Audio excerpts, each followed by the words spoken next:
PTO Sunday recap. We are live right after Conference Championship Sunday, and the Lions just pulled off one of the all-time losses to the 49ers. So we get that 49ers Chiefs rematch in the Super Bowl. Mike, we're going to go for the same place first, so I'm just going to beat you to it. This was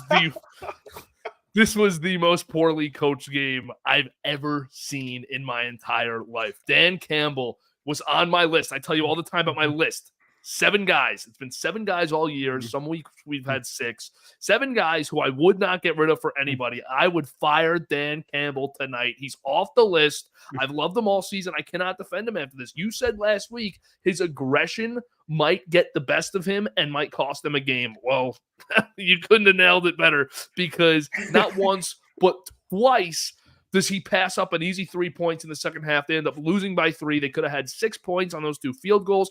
I also would argue that if they don't get stopped the first time, I know it was a Reynolds drop. It's got to be caught. But if they don't get stopped the first time, the Niners probably don't go down and score so easily. The momentum just completely turned when they went for it on fourth down there. They didn't get the field goal later on, down 3. They once again pass it up. They don't get it, looking for St. Brown.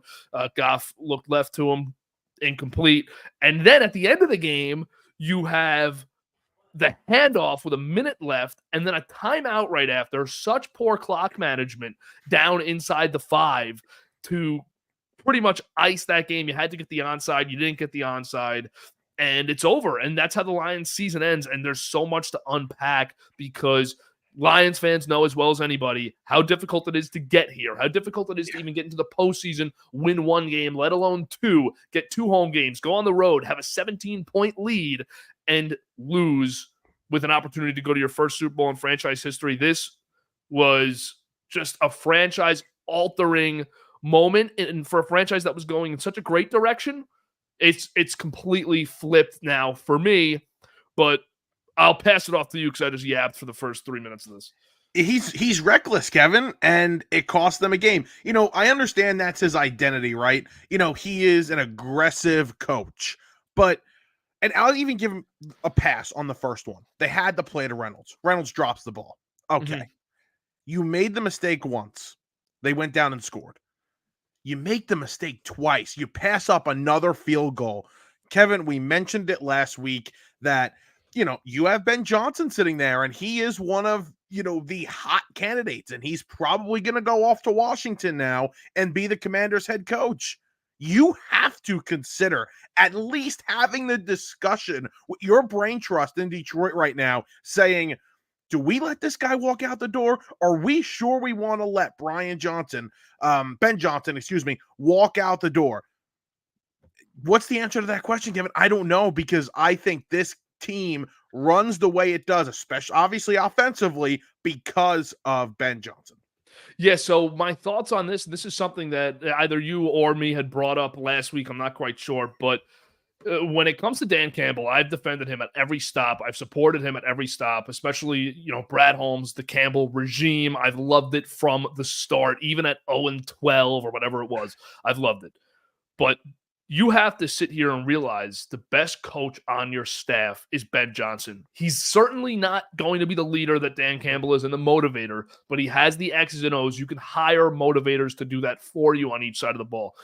I would consider here making that elevation, and you might say, hold on, that's crazy, because they just got to a conference championship. Campbell's totally turned around the organization. This is not a reactionary thought. This is something we've talked about for a few weeks now. And let me give you 4 examples within the last 8 years of this situation happening and ruining an organization. Number 1, Dan Quinn. When the Falcons lost the Super Bowl, I would have fired him right there and hired Kyle Shanahan. Your offensive mind is too valuable when you have a non-offensive head coach who can't call the plays. That's way too valuable to lose a young offensive coach like that, who's just a real genius play caller, built a great offense. Then I'd also raise to you a more recent example. Last year, you could have elevated Shane Steichen. I wouldn't have in that case, but You could have elevated Shane Steichen. I think the Eagles would go back and do that today if they could. He was the best coach on your staff. That's become clear. Mike Zimmer and Kevin Stefanski. Kevin Stefanski goes to Cleveland. He's probably the coach of the year now. That's a guy I would have elevated in that spot. And Doug Peterson and Frank Reich. Once again, that's a spot I would not have done that. But all of these examples provide kind of a template and a historic evidence that firing a non-X's and O's or non-offensive head coach and elevating your young offensive mind who's really hot in league circles might be the best option. And sometimes you have to have that cutthroat, cold-blooded nature to continue successful football. It's funny, after the Giants, I remember this with Ben McAdoo. The Giants, kind of forced Tom Coughlin into retirement because, Eli had such a great year under Ben McAdoo. And he was kind of, a hot upcoming candidate for a head coaching job. He interviewed with the Eagles, and the Giants were like, no, we're going to hire this guy. That's it. We're going to move off of Coughlin here. So we've seen it done before. Now, that's a little bit more of a less dramatic circumstance. This would be just a huge, huge move because you're talking about a team that was – a quarter away, 2 quarters away from being in the Super Bowl, but this coach costs you the game. I was just going to say, you brought up Kyle Shanahan before. Look on the other side. That's the kind of coach you're getting. Is Kyle Shanahan some kind of motivator? No, he's just a really smart, genius level offensive mind in this game. And, he has personnel. He makes personnel decisions as well. That's the kind of guy you're getting, I think, in Ben Johnson, where he works his way up to being just your complete leader of your franchise because of his mind, not necessarily because of what he's saying and the way he looks and the way he speaks, but because of how smart he is. And I want to go to that example. It's actually a great one. I didn't think that far into it, and that's the most obvious one, is you hire a great offensive mind, and who does Kyle Shanahan have on his staff almost every year? Robert Saleh, D'Amico Ryans, Mike McDaniel. These are motivators and players, coaches on both sides of the ball. So, Steve Wilkes is not really that guy. He's more of a militant, from records and accounts. He's more of a militant head coach, not really a player's coach. But this is the first year that that's not the case. And when you're Kyle Shanahan, you don't need much of a motivator at this point because I think your success motivates players enough. But you can hire. Those guys are everywhere on defense. Wink Martindale is one of those guys. He sits out there right now as a free agent. And there's someone such as Wink Martindale or Robert Saleh available every offseason for coaches to hire on the defensive side of the ball. So get that young offensive mind, man. And Aaron Glenn's one of those guys. And first of all, Campbell's not going to get fired. Let's just... Yes. That's not going to happen, but it's an interesting concept to bring up. And both of us have said maybe they'll be better off, but you could elevate a guy like Ben Johnson and no one on the staff's going anywhere. They are just going to stick around with him. You fill in one position on the offensive side of it. Maybe Johnson makes 2 or 3 changes to something that Campbell liked that he wants to switch, but it's not a huge organizational turnover, but there's a lot of emotion wrapped up in Dan Campbell specifically compared to other examples. Glenn stays, and Glenn, you just mentioned it. He's that guy. He's that fiery motivator type of defensive coordinator. He's not going to get one of these jobs. At least I don't think he's going to get one of these jobs. So listen, it's a move that I think would really shake up the locker room, a move that almost feels impossible to make. But I think, you kind of, if Brad Holmes really wanted to make the decision, you sit your team down and you say, I'm telling you guys, I know what I'm doing, and this is the right decision for the direction of this organization moving forward. And it's one I would make, Kevin. Again, Dan Campbell was never as high on my list as he was on yours or other people's lists, but you're half away from going to the Super Bowl, man. How do you do it? How do you do this? No, this is inexcusable coaching. If I was a fan of this team, I get that they just gave you so much and you haven't had anything ever. This franchise literally has given their fan base nothing. Yeah. And I don't even say that as a joke. It's bad. It's just torture. It's on the Cleveland Browns level of bad. These two franchises have sat alone, because even the Jets, and I love to put myself as a Jets fan in that bottom category, and they are, but they have their, since 2000, they have the 17th most playoff wins. Like they've won 6 or 7 playoff games since 2000. The Lions and Browns, you wait decades for playoff wins, and then you finally get one and you go on this run. And I'm telling you, man, people slept on this roster. I don't think they do now because of what we just watched. I think that actually gave the roster some props this game, but they were the second or third best built team in the league this year. And with a chance to go to the Super Bowl, I mean, take your points. Why not go up 17 on the road, man, in the third quarter? Kevin, I'm watching this game. I'm thinking of two things. One, I'm thinking of you because you've just been all over this team and all over this roster. And I'm like, man, he was right. He almost convinced me about them. They're going to win this game. And the other thing I'm thinking of is, and if you want to get into San Francisco here, this defense just had a no-show in this one, and they step up in the second half big time to give up 7 points, and one's a late, almost you could say garbage time kind of touchdown. But that defense in the first half, Kevin, was inexcusable. They were so bad, I can't even blame it. I don't think Purdy was great in this game, don't get me wrong, and I'm one of the biggest Purdy defenders on planet Earth, but I can't put that first half going down 24-7 on Brock Purdy or really anybody on the offense. It's all on the defense. They couldn't stop they couldn't stop a nosebleed. But and they were getting to 3rd and 10, 3rd and 13, and the Lions were converting easily on those plays. So that was really odd out of the gate. I have not loved the job Steve Wilks has done this year, to be totally honest. Can we pivot quick to the Niners? A negative with the Niners, man, and sure. We'll get into positives after. But this is really more of a game the Lions lost, also, I think. Yeah, but would agree. Had a lot of luck plays. Niners had a lot of luck plays to win this game. A lot of them. What the hell was Chase Young doing? Oh my God, he's the most overrated player in football. Okay, he is. He's a bust, dude. He's a bust. Not a great player at all. I mean, listen, he's a name at this point. He got off to a great start. He looked like he was, the next coming of Jesus Christ, going to be, one of the better pass rushers in the entire league. But yeah, he's just a name. Awful. He made a nice stop on a run later in the game. I think it was late third, early fourth, but it doesn't make up for, just the lack of effort on that play. Because he could have tackled Gibbs. He could have made a play on Gibbs. Could have made a play on him. That was really bad. Man, I cannot believe this game. I can't believe I just watched this game. What is Dan Campbell doing, dude? He totally everything I said about him this year. He made me look like a fool, man. You're mad. Dude. You're mad. You need to get your anger out on this one because he does. He screws this city that you just mentioned. You just mentioned has had nothing. Let me say this about the Reynolds drop too. Which one are we talking about? The first one on the fourth. He had the next one on 3rd and 10 or 3rd and 9, whatever it was. That was a really bad one. That was almost just as backbreaking. That one was like the throw was right on the money. He had to at least on the 4th down one, he had to move his momentum a little bit against where he was going. But the 4th down drop, this is something that a head coach has to factor in. When you're going for it on 4th, I think everything moves a little bit faster after the snap. And especially in those 4th and short situations on the road, the quick panic and the things that can go wrong, there was just way too much. And they called the right play. I get that, but there's the possibility of giving the momentum back to San Francisco when you had all of it. The possibility of giving it to them at all was not worth the reward you could have gotten. And to not kick there, man, is just. This is coaching 101, and I'm tired of the analytics playing a role. Analytics now are saying 4th and 3 or less on everything you go for. Yeah. That's what it says because the percentage is high. I get that.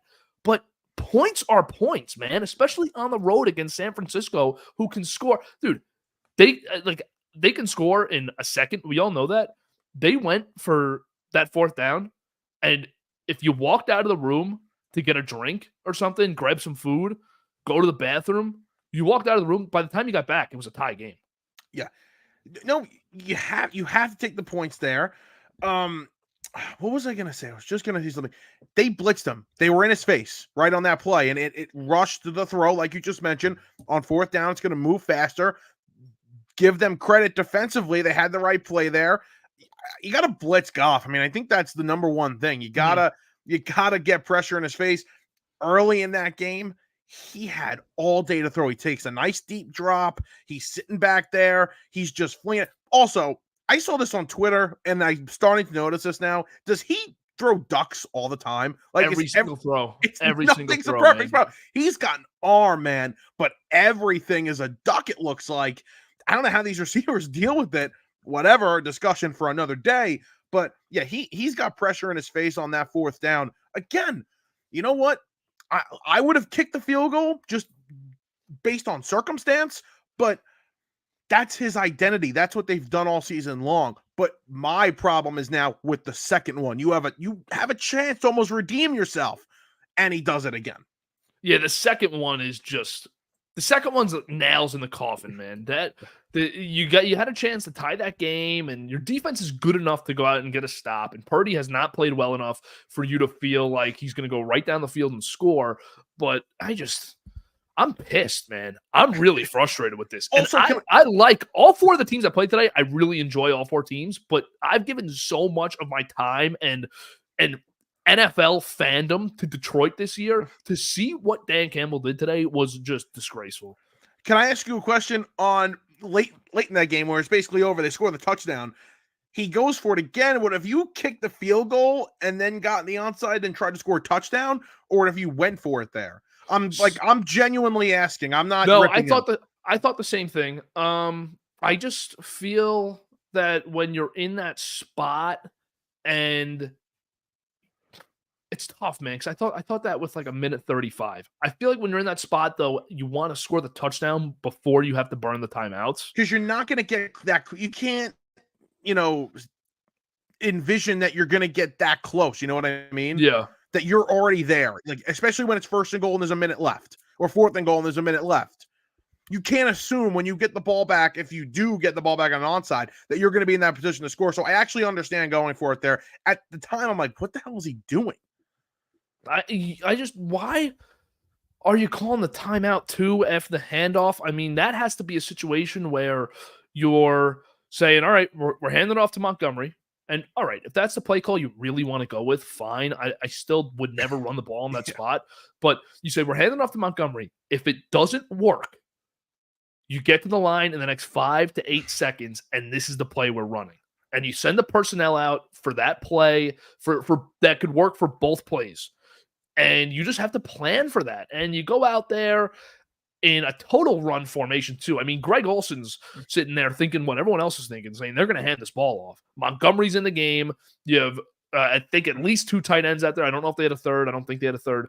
But Greg Olsen knew it, too. And everyone's like, they're running this ball. Yeah. And San Fran knew it, and they sent the house. They totally ran commit. And it's just, it is the worst. It really is the worst coaching job I have ever seen in a loss. It really is. So you're saying call 2 plays, go to the line, the same formation you want to pass out of on fourth, and call 2 plays on that spot, get back to the ball as soon as possible, and then throw it obviously on the fourth.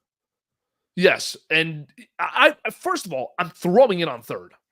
That's we can't lose sight of that. I'm throwing it on third. But if you really if you're at the last page of your play sheet and you're like, all right, we've read everything else today. None of these plays work. This is the only play we haven't tried. We have to go for it. It's worked every time this year. And it's that run up the middle, which is like the mainstream Madden HB dive. Yeah. What an awful call. Then you have to say, we need a backup play. If we get stuck, we don't want to burn this timeout. And that is how you approach that spot. Not, hey, let's hand it off and we'll burn the timeout after if we don't get it, I guess. You bring up Greg Olsen there. This is a hot topic right now. That was potentially his last game with Kevin Burkhardt. I like Burkhardt. I love Olsen. I think Olsen's the best color commentator in the sport right now. I think he's better than Aikman. I enjoy, and there might be a little bias there, I'm a Giants fan, but I think he's more enjoyable to listen to than Aikman is. And the fact that they're going to go to Brady 10 years, $375 million is a disgrace. I would tell Brady to kick rocks. I'd keep Olsen. I'm sure he's cheaper keeping Olsen. Are you kidding me? You're going to go to Brady here, a guy that's never done this before, compared to Kevin Burkhardt's partner for the last, 10 years? And he's freaking good at his job. Not 10 years, 5 years. And he's freaking good at his job. Yeah, I think Olsen is the best, and it's not even close. I don't listen to anyone else, but I was having this conversation with my dad.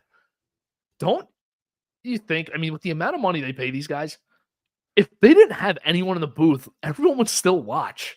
So what are we doing, man? Given, Tony Romo's making 17, 18 million a year.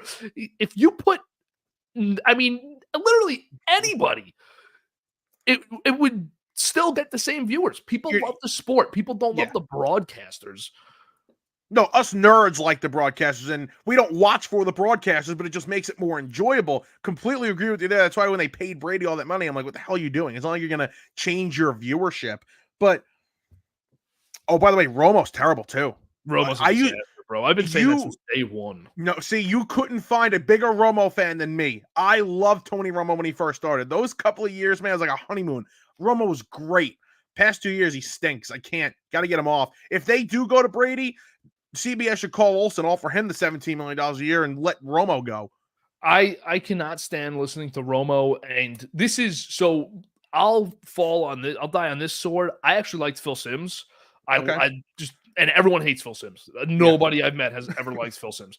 I enjoyed Phil Simms, but Romo from the first time he came out, like, dude, the predicting plays thing bothered me so much because I don't care at all. And now it's just this big bragging thing. You think Troy Aikman, who won 3 Super Bowls, can't tell me what play they're about to run on 3rd and 1? You think they couldn't do that, bro? It was cute. It was cute. That's what it was. I hated Romo from the first day. And there's a lot of rumor about him behind the scenes. Yes. And about Nance disliking him. I don't know CBS about all of that. CBS upset with them. They're nervous going into the Super Bowl. Rightfully so. I don't think he had a good game today. No, he was terrible today. And I'm very upset CBS has the Super Bowl. So here's actually, because I said viewership won't change. Let me put it this way. I think when you there's a couple different ways, and then we'll talk about the other game so that we're not talking about broadcasters the whole time. But I think there's a couple ways that you could view a commentator and a duo in the booth. One is, we'll use John Madden as the example. Okay. Oh, nice. I'm watching this football game, and John Madden's doing it. That's great. I love John Madden. All right, that's one. But you're still watching the game no matter what. Yeah. Number 2 is just, these guys stink. I'm really not going to listen to it the whole time, but I'm still watching the game.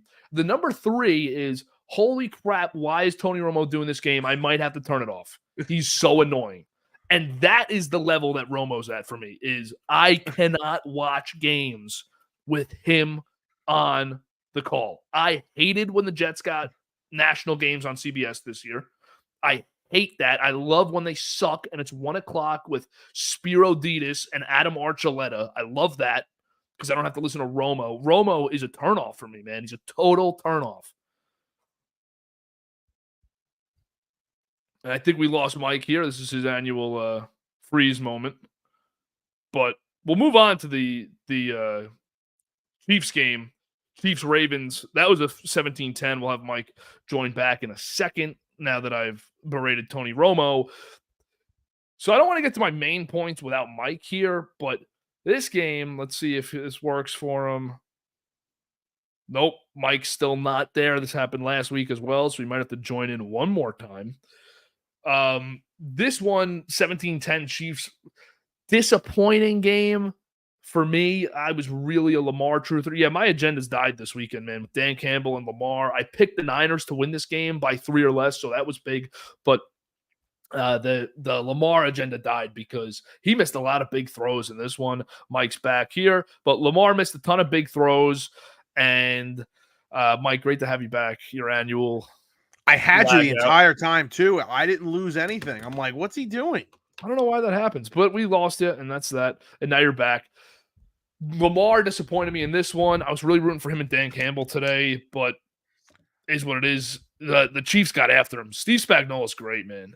There's nobody better as a defensive coordinator in the big spot than Steve Spagnuolo, and he's a big reason why the Giants won those 2 Super Bowls and why the Chiefs have won their Super Bowls. Spags is right at the forefront of it, and he's not a head coach. He failed as a head coach, and I think he knows he's not a head coach, but he's got this defense ready to go every time, and this defense is actually loaded with talent. They showed it today. They are loaded with talent.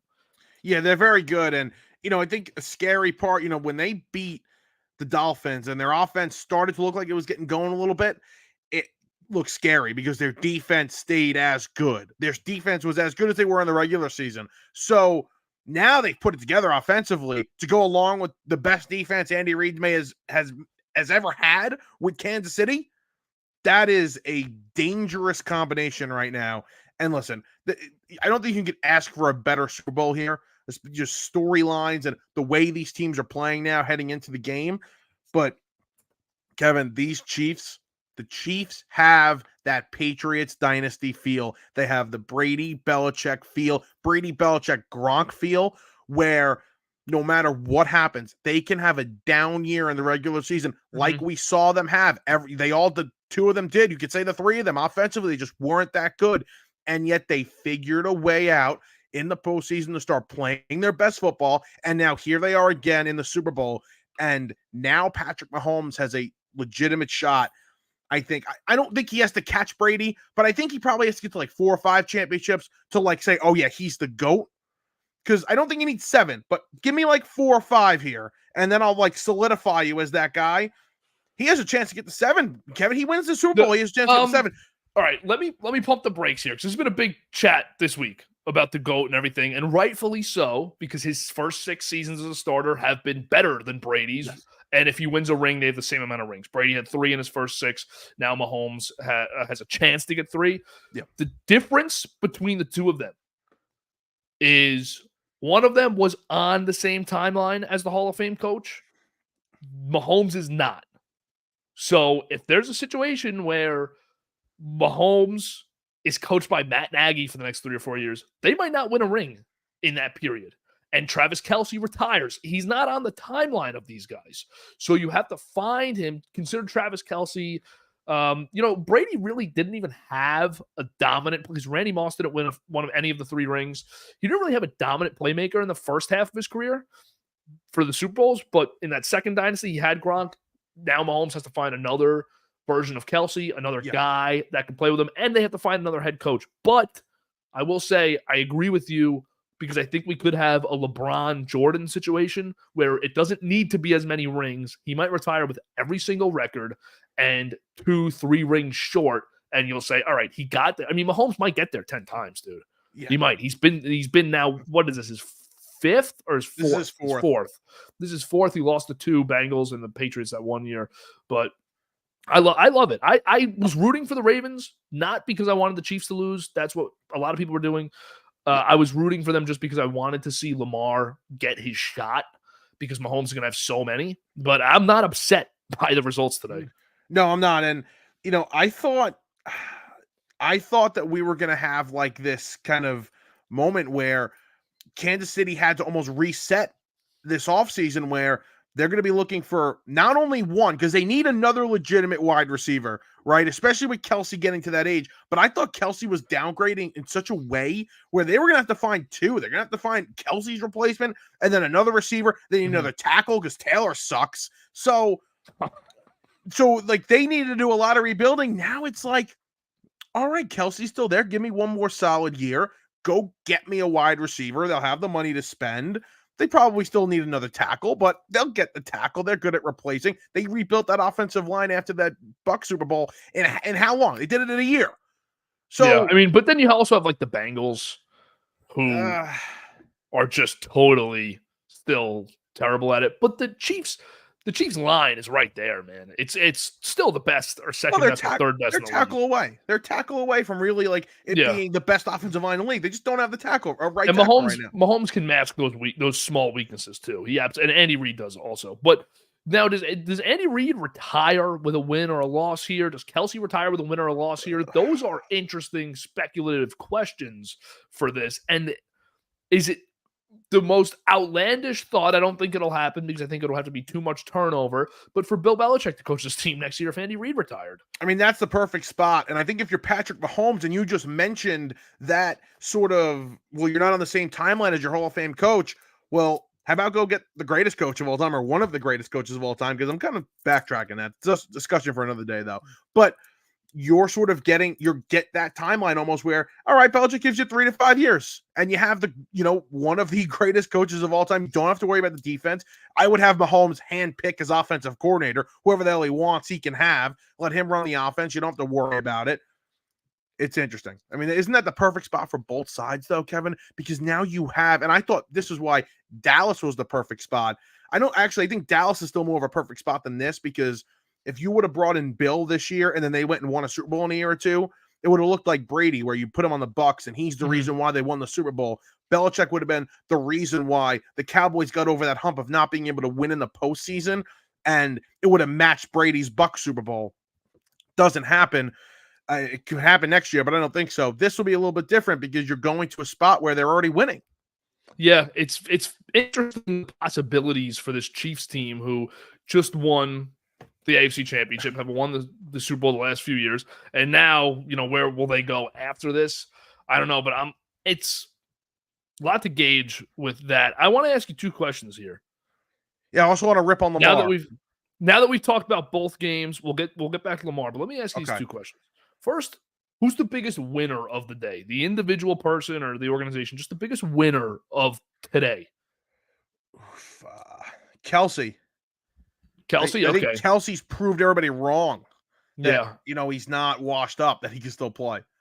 He has that end of career Gronk feel where he, the regular season's a long time to be getting banged up. And at that stage of your career, mid-30s, where you just don't feel like getting smoked every day, catching 11, 12 balls every time you're getting hit harder. And you kind of pack it in a little bit in the regular season, play a little more conservative in the regular season. Maybe you just can't stand those months and months, but then the playoffs come around and there's just a new energy for these guys because they're there every year and they know they're going to get there. Even with all the Chiefs struggles, you knew they were winning the division. It was just about what seed are they going to end up with? Are they going to have to play road games? That was the conversation the whole year. They had no competition in the division. And now they get to these big games and Kelce's totally jacked up. What about the biggest loser of the day? Is it Lamar? Lamar's the biggest loser here because, you had everything for you. They got healthy, got Andrews back. Defensively, they're loaded. We saw that. We saw that in the second half. That Baltimore defense was as good as advertised, only giving up 17 points to this team. You got the game at home. You got healthy, and you put up 10 points. I mean, come on, man. That's embarrassing. For Lamar, he just gets paid. He's the MVP. And by the way, you asked me last week, and I was kind of caught off guard. Are we going to look at this MVP, and you think you compared it to Steve Nash's MVP? We're going to look at this MVP and go, what the hell did we do? What the hell did we do letting this guy win an MVP? That's the level I'm at with Lamar right now. You can't win with Lamar. I think there is no offensive system where this quarterback can win in the postseason because you can't just run in the post. And you've seen that. The last team, I heard this on the Westwood One pregame, the last team to win a Super Bowl that led the league in rushing or something, one of those stats about, either led the league in rushing. Oh, no, ran more than they passed. Ran the ball more than they passed. Last time a team won the Super Bowl doing that, 1985 Bears. And just not going to happen. Not in this modern day era of football. You're not going to do it running more than you pass. So I want to you run more than you pass, right? And that's been their theme, not only this year, but Lamar's entire career. Todd Monken, who I hated this hire, man. I hated this hire at the beginning of the season. I do not like Todd Monken as an offensive coordinator. And up until this week, and I'm not going to just say this 1 week against the best team in the league and the possible dynasty is Todd. I was right. I was wrong about Todd Monken. He had a great year. He did a really nice job with the Ravens, and that was a really good hire. But you handed it off 6 times today to a running back. 6 times. You threw 37 times. Talk about going off script. Because if that was your game plan against the Chiefs defense that is as good against the pass as any I've seen in recent memory, then you were just not watching film. You were not prepping properly for this game. That should have never been the game plan. And Lamar was evidently struggling. The pass game was struggling.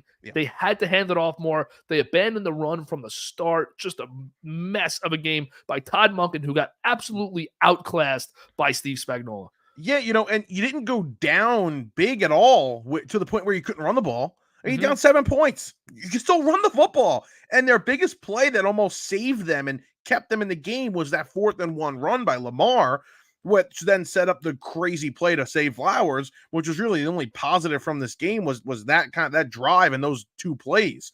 But you're talking about a team that wasn't ready for the spotlight. You're 100% correct. I don't know why they did not run the ball because Spags is probably sitting there saying, please continue to throw the football. They wanted, and I put a video out about this this morning. They wanted Lamar to throw the football.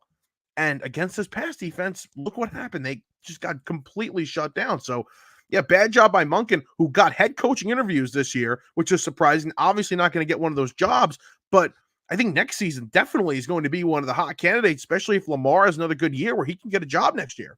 Yeah, and it's just stinks to see that this is how it ended for Lamar and Monken this year. It was a good story. It was one that I followed the entire season, but just terrible job today by Monken. And the coaching today was so bad on the losing sides. It was so awful, and it was so great from Kansas City. I thought their coaching staff did a real marvelous job today, but because that's all right. So Pacheco ran for about I want to say I think he had 21 for 83. I think he was just under. So that's just under 4 yards a carry. Yeah. 21 for 83. So not a great day, but they ran it over 20 times. They kept that clock going. They kept playing the field position game. Sometimes that's the mark of great play calling, is playing that field position game, understand, playing conservative. Dan Campbell, take pages out of Andy Reid's book, man, because Andy Reid, this is the best play caller of the generation. Mm-hmm. Way better than Shanahan, way better than McVay. This guy has led top offenses for 30 years. And he still finds the time to punt, to kick, to play the field position game, to let his defense go out there and make the plays. So to try and win it all on those aggressive plays, Andy Reid showed they didn't have to do that today. But that Lamar play, I thought for a moment he was gone. Yeah, I thought once he broke through the line, I thought he was going all the way. I think it was Snead that made a nice play on that. And you bring up Reid. He's never been great with time management. I mean, if you ask Philadelphia Eagle fans, they'll tell you, oh my God, he's terrible with that. So you give credit to him. And that's why, Kevin, you just mentioned all that about Andy Reid this season. That's why they've won. I forget the number, but they've won so many games without scoring in the second half. Yep. They did it again today. He knows how to do it. They know how to close out games. That's the mark of the great teams. That's the mark of the dynasties. And this is the difference with Belichick and the other guys, because everyone loves to rip on Belichick now, man. It's the new thing. Let's shred Belichick. He's the greatest coach ever. And what separates him and Andy Reid, and Bill Walsh, and the greats from the rest, the 5 or 6, Vince Lombardi, those guys from the rest, is 2 minutes, crunch time. Who's going to screw this thing up? And it's never them. It's never them. And if Andy Reid makes a bad timeout, so what? He makes up for it with his play calling. The team makes up for it. They're always prepared. And those are the teams that win. Those are the teams that are always ready in the close game. When they have to be, they're prepared. And John Harbaugh's team today also was not. Yeah. They were not ready. They kind of imploded in a 7-point game. I thought the wheels came off in the second half in a 7-point game. A couple penalties. They were really undisciplined and just disappointing day from Harbaugh and Campbell, who I could not have given more praise to this year, man. I could not have given more praise to.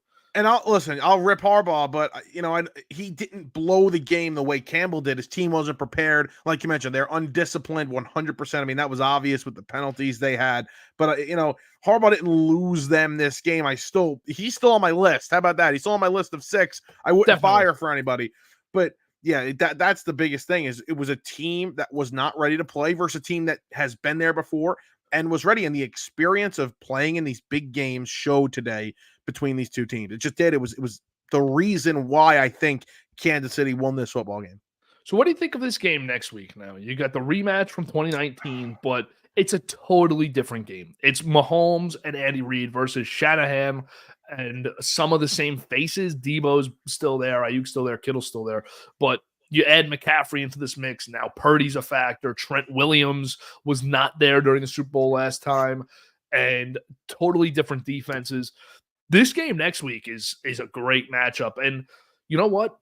You get to this point where we're at the Super Bowl, and a lot of times I feel like it's not the two best teams. Like a best team got picked off. But we got it. We got it, man. And I said before the day, the Ravens and Lions were both better than the Chiefs. But then you see a game like today and 2 games like today, and you say, you know what? Mahomes is that great. Andy Reid's that great. Kelsey's that great. And the defense is really terrific. So, you know what? They might not have the best roster, but they are the best team. I'm putting them above San Francisco too. Defending champs, dynasty material with the best quarterback to ever play, really. You can't get better than what Mahomes has done. What do you think of this one next week? Yeah, it's. I don't know the spread. I don't know the spread yet. I don't know if you know it. I haven't seen it. I haven't been on my phone, Let me but see. it's fascinating because I think that I'm very worried still about the San Francisco defense. I mean, I don't trust the San Francisco 49ers defense whatsoever. So, San Francisco opens at a 2.5-point favorite. yeah, it's interesting, man. It's They were tough. definitely going to be a favorite in this They were game, definitely going to be a favorite, 2.5. but It's that so might get down to difficult. 1.5, 1/2 by the end of the or 2 weeks from now. I hate that we have 2 weeks until this game. I think the world now, though, is looking at this and says, can't make them an underdog again. How are you making this team an underdog? Talking about Kansas City. That's where I think it might sway the other way. I have no clue. I don't want to read too much into what Vegas is doing to us, but it's a fascinating football game because, again, you look at the way the Kansas City defense has played, and it's different from other years where we're just looking at Mahomes and Reed and, Kelsey and saying, oh, yeah, no, that's what that's who I'm going to pick. That's what I want to pick. If I'm picking Kansas City in this game, it's because of their defense, in my opinion. I think this season, and obviously Mahomes is great and he's still playing at an extremely high level, but right now my confidence is in that defense to hold. And, San Francisco did not play a good defense today, and they put up 7 points in the first half and needed a miracle play to get their momentum back against Detroit today. Yeah, they did, and they needed Detroit to totally botch it, which Dan Campbell did. Dan Campbell led them back into that game. Absolutely. There's no doubt in my mind that if Campbell kicks that first field goal and really both field goals, that the Lions are going to the Super Bowl. I just am so convinced of that because the momentum shift, you could see it from the second that drop happened. The entire day changed for San Francisco because they said, all right, down 14, you shouldn't have gone for that. Now we're coming. And the second they made it a one-score game really fast, done. It was over. It really was. So I love the Chiefs next in 2 weeks, though. I think they're just great, man. The defense is so good. This defense is better than what Detroit gave to San Fran and what Green Bay gave to San Fran. I get it's an indoor game and there's no elements like they're running Green Bay, but this defense is I'm not confident in Purdy at all to beat this defense. The way Purdy has played, and I'm a Purdy guy also. I don't think he stinks, but the way that he has played these last 2 weeks and really the last 6 weeks or so, I don't think he's going to be able to put up points with Mahomes. And it goes to that. Sorry to keep rambling, man, but it goes back to what I said last week about Jared Goff. But this week we'll do it with Purdy. That when you sit there right before the biggest game of your life and you look across the field and it's Patrick Mahomes, if for 1 second it gets into your head that you have to make the throws that he's making, you have lost the game and you will not have a good day because he's going to outplay you. You have to come to terms with that. I've had fun rooting for Purdy this whole year, him playing this well and, just everything involved with Brock Purdy. But this is where it might come to an end because you're right. This is such a great defense.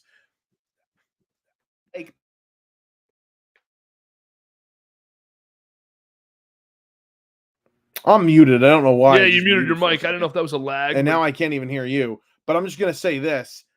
I like Purdy, but I forgot what I was going to say. Now I'm confused. Now I'm all rattled. I mean, Jesus Christ. So you can't hear me at all right now. Hold on. Can you hear me now? Oh, yeah. Now I can. I don't know why my mic unplugged. I couldn't hear myself in my headphones. I was going to say, because when you just started speaking again, you couldn't hear me. The MacBook mic was there. All right, so the recap continues to go really smooth. But what was your point? Do you know it? Now I forgot. Oh, yeah, listen, Purdy, I like Purdy. I think he's really good. I think he should have been considered for MVP, but obviously when we're talking about talent-wise, comparing him to Mahomes, to even Lamar Jackson, Burrow, Allen, whoever, he's not in the same class. So I'm a Purdy guy, and it might sound like I'm not this week in these next 2 weeks leading into it because we're comparing these two guys, and you're playing a really good defense mixed with one of the greatest quarterbacks we've ever seen. That's not a good matchup for Brock Purdy. It's terrible.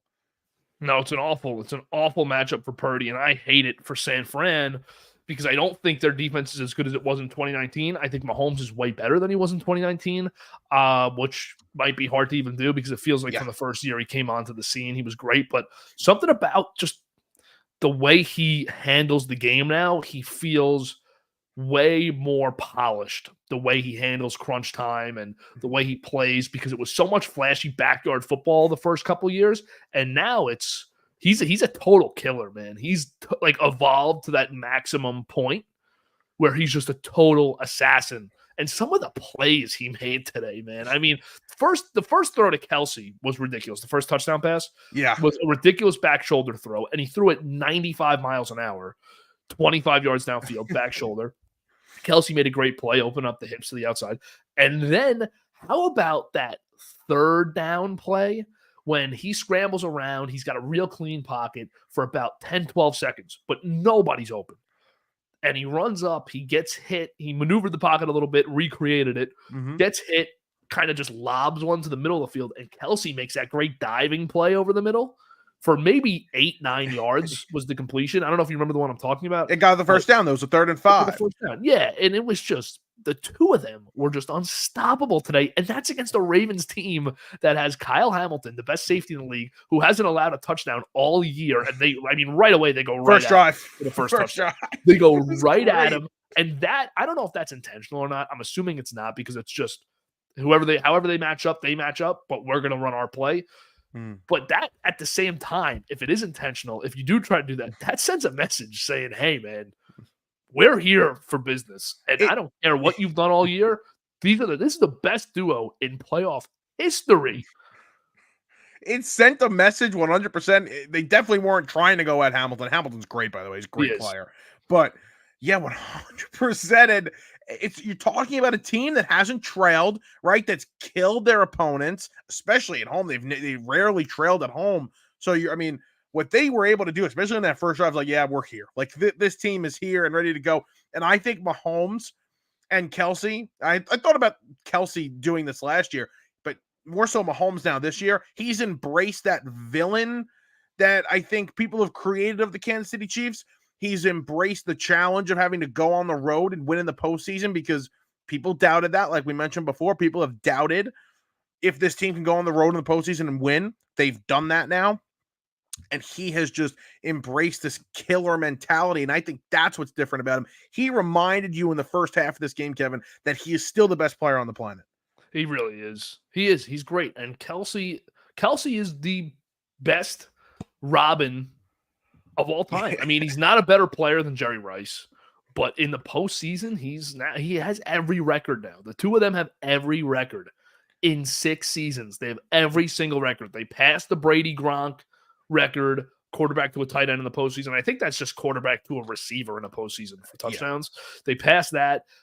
He passed Jerry Rice today for receptions in the postseason. It's unbelievable, man. And watching the two of them is a blast. I have a blast watching the two of them. It has that feel. It has that Belichick, Brady, Gronk feel of, again, down year for everybody.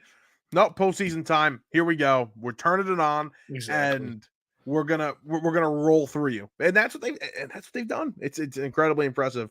And a moment that I thought maybe was impulsive by me today in this game was first 2 drives of the game. I don't even think the Chiefs scored on the opening drive, or did they score right on their opening drive, yeah.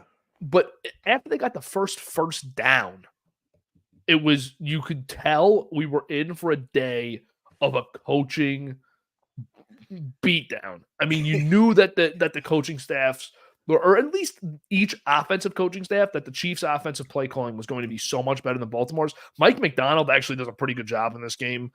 17 points to a Chiefs team that had Mahomes playing as well as he could. He was firing on all cylinders today, Mahomes, and he was 30 for 39, I think 240 and 2 touchdowns. He had a great game, but Mike McDonald did what he had to do to the offense just didn't make enough plays. No, it's on the offense today. Again, you settle in, you give 0 points in the second half.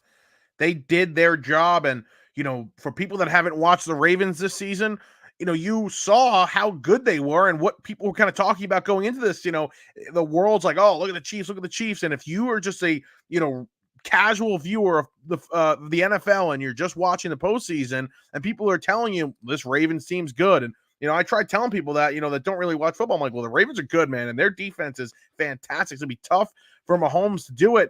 And I still like them to win the game today, but they showed that in the second half, how good they were. But Kevin, like we just were talking about, that first half was 2 completely different games for both sides of the ball, because it looked like they were just going to roll all throughout this entire game, and they don't. They made some stops.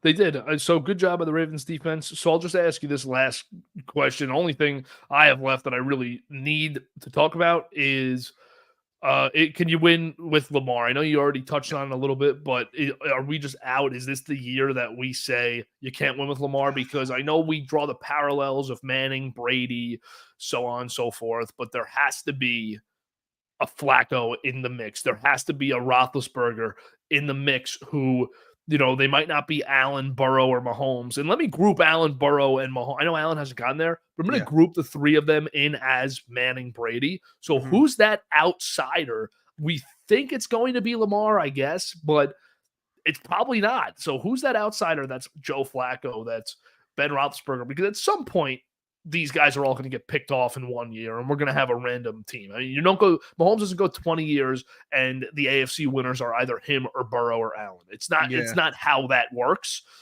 So at some point, these guys get picked off. I don't think Lamar's the guy to do it. I really don't, because all Spags had to do today was blitz the hell out of him in the first half to totally ruin his entire day.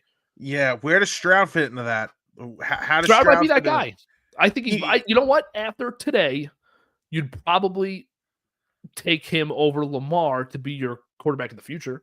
I think so, and it's crazy. Listen, give me, and I don't want to keep making excuses for Lamar, but give Lamar, he has everything. Great defense, Hall of Fame coach, solid offensive line, he's had good coordinators, and he has a tight end. Can I have a wide receiver 1? Can we add this to the plate now? Is that possible? Yeah. Because I don't think Flowers is ever going to get to that stage. He's a really solid gadget guy, number 2. He's never going to be a 1, in my opinion. Can I get a 1 over here? Yeah, and you do need to get a 1 in there just to see how it works. I think Flowers is a long shot to be 1, which you would definitely agree. Yeah. I think he could be 1, though, but long shot, especially with Lamar and with nobody else to help him. Odell stinks now. He's totally washed. But I think Lamar has a problem now because he had the home field this time against a weaker Chiefs team. Look to the future now for your team. You have Justin Herbert and Jim Harbaugh. Jim Harbaugh's there now. That team's a contender. I don't get after this upcoming season, that team becomes a contender. They might contend this year too. They might somehow, some way, they might contend this. You have Josh Allen and Joe Burrow, who, if Burrow's healthy and can play, I mean, he was hurt when he was playing this year as well. So if he's healthy, they're going to be your annual division champions, or at least come up a game short and probably pick you off in the playoffs. Mahomes is always going to be better than you. CJ Stroud is right there. The Texans are right there to jumping you in that conference. So this was really the opportunity for Lamar to win, and I just can't see it happening now unless the stars align and a couple guys get hurt. Maybe a guy or two leaves the conference. One team just gets really crappy, like if Buffalo ends up just going into a rebuild for 2 years. But the stars have to absolutely align for Lamar to get back to just this point, even to try and win a game to get in. I think you're right when you say he's kind of Flacco, or you want to say who's the Flacco that breaks in. Maybe he's the guy that once he breaks in and gets to the Super Bowl and wins it. Maybe it's, that one time that, they catch magic in a bottle and do it. But, like you mentioned, those Herberts of the world, those Allens of the world, those Burrows, and I'm not going to count Mahomes in this kind of grouping. Stroud, like those guys are always going to be, I think, the number one competition for this Chiefs team. You didn't do it this year, man. When you same thing with the Bills, but the Bills had more of an excuse because they were just decimated all season long defensively with injuries. So they have a little bit more of an excuse. And Allen plays well in the losses. Yes. It's usually on the defense or a screw up like they had special teams, even though that's not the reason why they lost. They would have lost anyway if Bass makes a field goal. But yeah, for the Ravens, if it's not this year, when the hell are you going to do it? And it's even more so than it was with the Bills last week. This was the year, and the year that you were really great and got the 1 seed, that Earl Thomas season when you had Earl Thomas, and I'm trying to think of Mark Ingram was the running back, and it was a really good team. Yeah, they lost the Titans at home to the Titans. Yeah, which gave Mahomes the cakewalk to his first ring. But now you look at it, just this upcoming season, next year, Mahomes is the king of the mountaintop. I don't include him with anybody else, Can't and at all. rightfully so. King of the mountaintop. Let's just look at the AFC. He's at the top. And then right below him, you have Burrow and Allen trying to get there. And then you have CJ Stroud, Justin Herbert, who are both very good quarterbacks, top 10 quarterbacks. You have Aaron Rodgers coming back into the mix to try and get there. You have Miami, who can be a threat at any point in time. Who else? You have in that whole division alone. If Pittsburgh gets a veteran quarterback, if they got a Russell Wilson, if they got a Justin Fields, that team becomes a real, not a contender, but a pesky pain in the ass playoff team. A tier below the Jets. No. What do you mean? Jets. No. Stink. No, Jets you know stink, what? dude. Yeah, I'm not gonna go there with you yet. We're not doing this save today. that. We're not doing this today. This is for like 8 months from now. You're getting Rodgers back and Calvin Ridley with that defense, man. This is from eight. This is for 8 months from now. Yeah, I know. But you have the Browns, any team in that division, the Browns, the Bengals, the Steelers could all be better than you any given year. If the Browns get half decent play from Watson, which I don't think is ever going to happen now, but if they get half decent play from Watson, they're better than the Ravens. At defense, of course.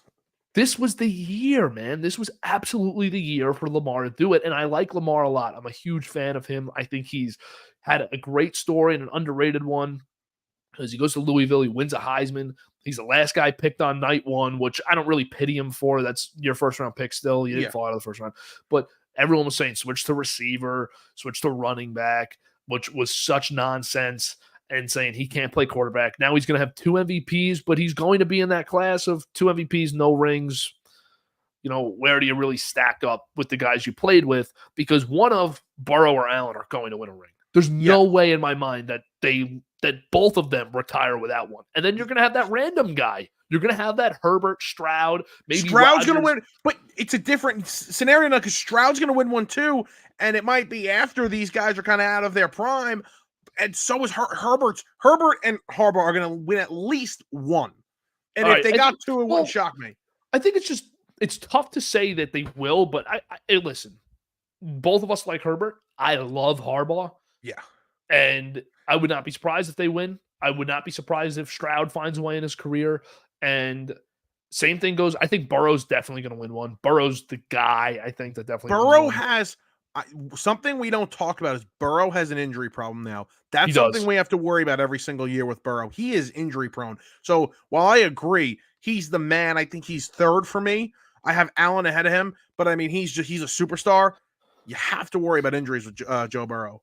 And then for Lamar Jackson, how long can you have a stable career with your play style? Because it takes one. He does a great job of avoiding hits. And this year, I think that they intentionally ran him less. And he runs less naturally just because he's trying to become that pocket passer to have that longer career. But at what point can you not run anymore? I mean, is it 32 years old maybe that he can't run as his main trait anymore? Because once that happens, he's cooked. Yeah, I mean, unless he really starts to develop into that passer. And I think that's what people thought with Todd Monken, especially going into this year. That's what he was going to do, turn into more of that pocket passer. And, I picked him to be the MVP this year before the season started. And I thought it was going to be because of Monken and throwing the football more and less running. And we saw the less running, and they did throw it a little bit more with him, but the numbers weren't there, and it wasn't enough. So, but then you see a game like today, and you can say, all right, the numbers weren't there, but they just didn't have a great receiving group. They weren't great in the red zone, the receivers, which they don't have a good red zone group for receivers. No. But they have Mark Andrews, they have Isaiah Likely, who are both good in the red zone. But you see those, and then you see a game like today, and you say, man, you know what? He's actually having problems throwing. It's not just numbers. He's having issues throwing the ball. Well, one of the main reasons why I just did not like them in this game was because of their receivers. So, yeah, it is probably a little bit on Lamar not being able to throw it. But, again, Flowers is a rookie. Odell is nothing. Bateman has struggled. Who else do they have? You're throwing to Nelson Aguilar, and he was making some plays. But still, you have 70% of Mark Andrews, and Likely's a nice player, but he can't pick up the load that you're missing here with legitimate wide receivers in this group. They don't have it. right now. They just No, don't. they don't. And I tell you, their running backs stink too, man. Their running backs are so dry and boring, and they're able to get those guys because of the running that Lamar provides, that they're able to get away with it with those guys. But can we get a workhorse Yeah. back? You're able to get away with it in the regular season too, Kevin. And it just the style of play changes now when you get to this point. You need those, like you mentioned, those workhorses, super talented guys. If you're going to run the ball, they don't have that. And here we are, another playoff exit for this team. So I didn't really go through this season, and then we'll try to wrap this up here as we hit the hour mark. But I didn't really go through this, but I have playoff criteria. I have four pieces of playoff criteria that I go into every postseason and say, all right, who are the contenders? And really more so, who am I totally eliminating? Okay. And the criteria is, do you have a defense I trust? Do you have a quarterback I trust? Do you have a coach I trust? And do you have a running back that you can give the ball to 25 times? Okay. That's why the Ravens were eliminated for me, even though today I picked them. But before the postseason, that's why I said, all right, I don't think that they will be able to contend. And then I ruled them out for that reason. I ruled out Houston for that reason. I had ruled out Cleveland for that reason. This is in the AFC. So those are the teams I ruled out. And that left me thinking about the Chiefs, left me thinking about Buffalo, who I thought was going to go. But of course, I picked the Chiefs last week to win. Yeah. But that is a big thing for me is, can you give a guy a ball 25 times? Because Lamar should not be the primary ball carrier. Absolutely should not be. Your quarterback should never be the primary ball carrier.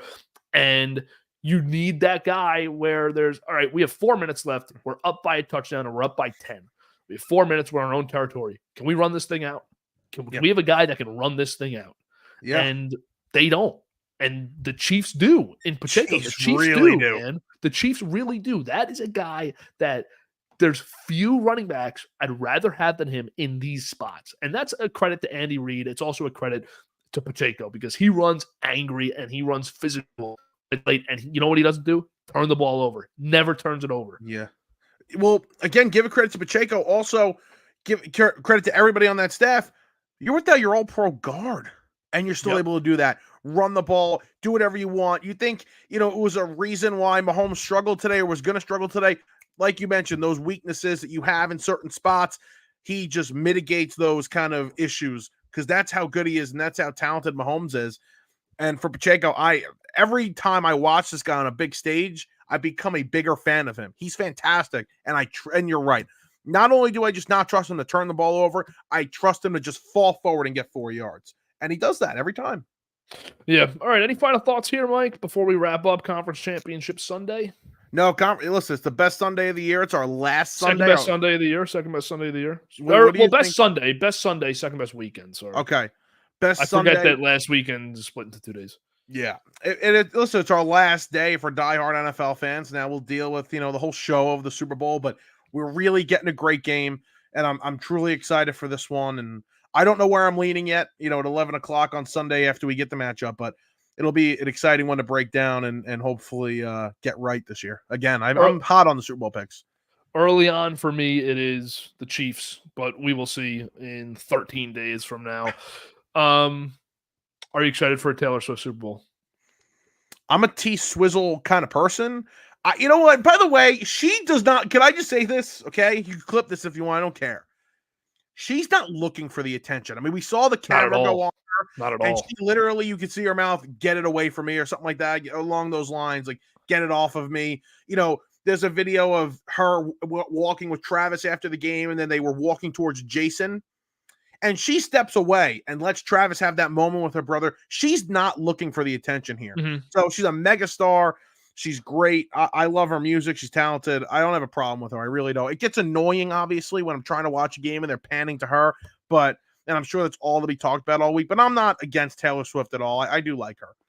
Yeah, no, I'm not anti. I think it's actually great for the sport. I think it's great for the game to have celebrities around it and to have a spotlight. I don't think there's anything like, if you looked at the playbook today, Gabe Zoda would have told you that with his tinfoil hat on that this game's rigged because the Chiefs want Taylor Swift in the Super Bowl. I don't think there's anything close to that because I watch the game and I just see the Ravens suck.